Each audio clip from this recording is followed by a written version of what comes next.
ভালো লোক কথা আর বলে আর কি হবে, ও বলে লাভ নেই। দেখেছি বিএনপি খালেদা জিয়া সরকার চালের দাম তরি তরকারির দাম বহুত কম ছিল। এই যেহেতু প্রতিবন্ধী যারা আছে, আশা করি আল্লাহ পাকের মতে সবাই দাঁড়িয়ে ভোট পাবে। বাংলাদেশ মনে করেন এখন রসাতলে চলে গেছে সিন্ডিকেটের হাতে। চাই যে আমাদের বাংলাদেশটা একটি ন্যায় ইনসাফ ভিত্তিক রাষ্ট্র হোক, সকল প্রকার দুর্নীতি চাঁদাবাজ মুক্ত হোক। প্রার্থীর কাছে আমরা সকাল নেই, দুপুর নেই, রাত নেই, যখন খুশি তখন যাতে পারবো, এরকমই একটা প্রার্থী খুঁজছি। সেটা এলো আমাকে ঝিনে দেয় 2 আসনের এমপি যদি মজিদ ভাই হয়, তার কাছে যখন তখন যাওয়া যায়। এই যেহেতু প্রতিবন্ধী যারা আছে, আশা করি আল্লাহ পাকের মতে সবাই দাঁড়িয়ে ভোট পাবে।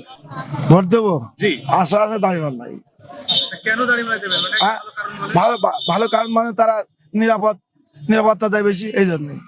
যে আমি বেসিক্যালি চাই যে আমাদের বাংলাদেশটা একটি ন্যায় ইনসাফ ভিত্তিক রাষ্ট্র হোক, সকল প্রকার দুর্নীতি চাঁদাবাজ মুক্ত হোক এবং মানুষের অধিকার, মৌলিক অধিকার প্রতিষ্ঠিত হোক। এই যে দেখেন রাস্তাঘাটে কত মানুষ আপনার ভিক্ষা করছে, তারপরে যেখানে সেখানে শুয়ে আছে, তাদের পাশ দিয়ে কত দামি দামি মানুষ, যাদের আপনার পায়ে 2000 টাকার জুতা, গায়ে 5000 টাকার পোশাক, তারপরেও তার হাতে 10 টাকা দেয় না।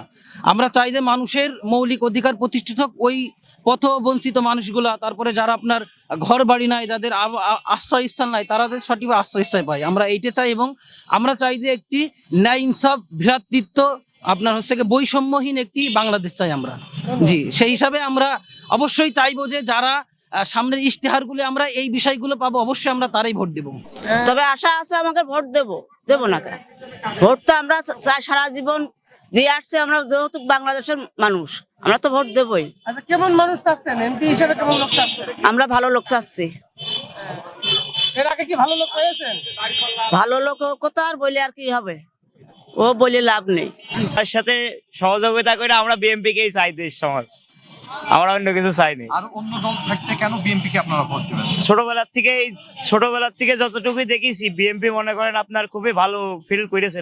আমার যখন 7-8 বছর বয়স, তখন দেখেছি বিএনপি খালেদা জিয়া সরকার চালের দাম তরি তরকারির দাম বহুত কম ছিল। এখনকার যে সিন্ডিকেটের অনুযায়ী যত বেড়েছে, বাংলাদেশ মনে করেন এখন রসাতলে চলে গেছে সিন্ডিকেটের হাতে।